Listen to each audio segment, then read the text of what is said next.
August 10న నిర్వహించే jail భరోసా కార్యక్రమాన్ని విజయవంతం చేయాలని రైతు కార్మిక వ్యవసాయ కార్మిక సంఘాలు పిలుపునిచ్చాయి. ఏఐటియుసి జిల్లా కార్యాలయంలో జరిగిన సమావేశంలో నేతలు మాట్లాడుతూ కేంద్ర ప్రభుత్వం రైతులు కార్మికుల సమస్యలను విస్మరించి కార్పొరేట్ అనుకూల విధానాలు అమలు చేస్తోందని విమర్శించారు. ఆగస్టు 6 నుంచి 9 వరకు జిల్లా వ్యాప్తంగా బైక్ జాథాలు ప్రచార కార్యక్రమాలు నిర్వహిస్తామని తెలిపారు. అనంతరం ఆగస్టు 10న నెల్లూరులో జరిగే జైలు భరోసా కార్యక్రమంలో రైతులు, కార్మికులు, వ్యవసాయ కూలీలు, యువత, మహిళలు పెద్ద సంఖ్యలో పాల్గొని విజయవంతం చేయాలని పిలుపునిచ్చారు.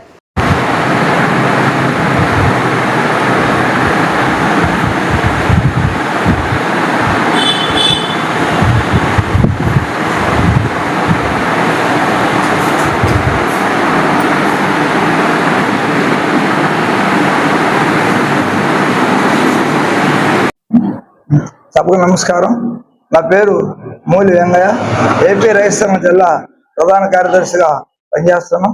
ఈరోజు ప్రధానంగా కేంద్ర రాష్ట్ర ప్రభుత్వాలు అనేక ప్రజా వ్యతిరేక విధానాలను అవలంబిస్తున్నాయి.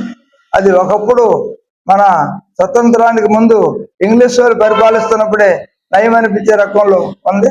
అందువల్ల రేపు ఆగస్టు 10వ తేదీన ఈ జైలు భరో కార్యక్రమానికి కేంద్ర రాష్ట్ర ప్రభుత్వాలు ప్రజా వ్యతిరేక విధానాలకు వ్యతిరేకంగా కేంద్రంలోని అనేక ట్రేడ్ యూనియన్లు, దేశం మొత్తం మీద రైతు సంఘాలు పిలిపివ్వడం జరిగింది. క్విట్ ఇండియా ఉద్యమం 84వ వార్షికోత్సవం సందర్భంగా కూడా ఈ పిలుపు ఇవ్వడం జరిగింది. అందువల్ల రైతాంగానికి ఎన్నికలు చేసిన ఏ ఒక్క వాగ్దానాన్ని కూడా అమలు జరపడం లేదు.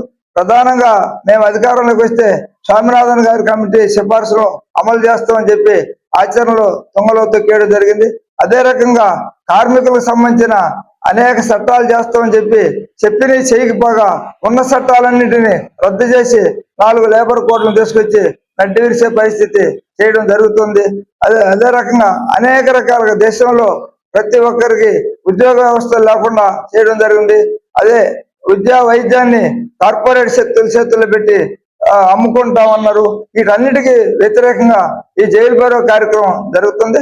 రేపు ఆగస్టు 10వ తేదీ ఉదయం 10 గంటలకు గాంధీ బొమ్మ దగ్గర నుంచి విఆర్సి వరకు ప్రదర్శనగా పోయి అక్కడ నిరసన కార్యక్రమం చేపట్టి జైలు నింపే కార్యక్రమంగా ఈ కార్యక్రమం పిలిపించడం జరిగింది. దీనికి నెల్లూరు జిల్లాలోని రైతులు, కార్మికులు, వ్యవసాయ కార్మికులు, కౌలు రైతులు అందరూ పెద్ద ఎత్తున పాల్గొని జయప్రదం చేయవలసిందిగా కోరుతున్నాం. సోదరులారా, కేంద్ర రాష్ట్ర ప్రభుత్వాలు ప్రజా వ్యతిరేక విధానాలు అవలంబిస్తున్నాయి. అలాగే ప్రజా వ్యతిరేక విధానాలు ప్రశ్నించిన వాళ్ళ మీద కేసులు పెట్టడం లాంటివి చేస్తున్నారు. రాజ్యాంగ వ్యవస్థను నిర్వీర్యపరుస్తున్నారు. అలాగే ధరలు పెరుగుతున్నాయి. ప్రభుత్వ సంపదను అంతటిని కూడా తనకు అనుకూలమైన కార్పొరేట్ వాళ్ళకి, ప్రత్యేకించి గుజరాతీ కార్పొరేట్ కట్టబెడుతున్నారు. ఈ అన్ని అంశాల మీద కేంద్రంలోని 10 కేంద్ర కార్మిక సంఘాలు, దాదాపు 500 చిల్లర రైతు సంఘాలు అనేక సమావేశాలు నిర్వహించి కేంద్ర రాష్ట్ర ప్రభుత్వాల తప్పుడు విధానాలను మార్చుకోమని చెప్పినప్పటికీ మార్చుకోకపోవడంతో తప్పనిసరి అయి ఈ నెల 10వ తారీఖున దేశవ్యాప్తంగా అన్ని ప్రాంతాల్లో కేంద్ర రాష్ట్ర ప్రభుత్వాల తప్పుడు విధానాలు తిప్పికొట్టాలని, ప్రజానీకం అంతా ఏకమవ్వాలని, అంటే సంపద సృష్టించే కార్మికులు, రైతులు, వ్యవసాయ కార్మికులు, బాధితులైన ప్రతి ఒక్కరు కూడా ఈ నిరసన కార్యక్రమంలో పాల్గొని ఈ ప్రభుత్వాల యొక్క తప్పుడు విధానాలు తిప్పికొట్టాలని, అలాగే నీట్ పరీక్షలో పేపర్ లీక్ అయితే దాదాపు 24-23 మంది చనిపోయినప్పుడు కూడాను ప్రధానమంత్రి కానీ మరొకరు కానీ దాన్ని క్షమాపణ చెప్పి ఉండకుండా ఉద్యమం సక్సెస్ అయ్యి ప్రజల్లో తిరుగుబాటు వచ్చిన తర్వాత వాళ్ళు క్షమాపణ చెప్పడం నాటకం ఆడారు.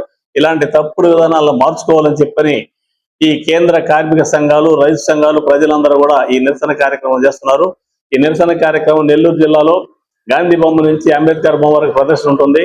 వేలాది మందిగా పాల్గొని ప్రభుత్వం అనుసరిస్తున్న తప్పుడు విధానాలను తిప్పికొట్టాలని, అవసరమైతే జైలు భరోసా కూడా సిద్ధం కావాలని చెప్పని తెలియజేస్తూ సెలవు తీసుకుంటున్నా. నా పేరు దామాంకయ్య, ఏఐటిసి రాష్ట్ర ఉపాధ్యక్షుడు. ఈ వీడియో కనుక మీకు నచ్చినట్లయితే లైక్ చేసి షేర్ చేయండి. మరిన్ని లేటెస్ట్ అప్డేట్స్ కోసం మా ఛానల్ ని సబ్స్క్రైబ్ చేయండి.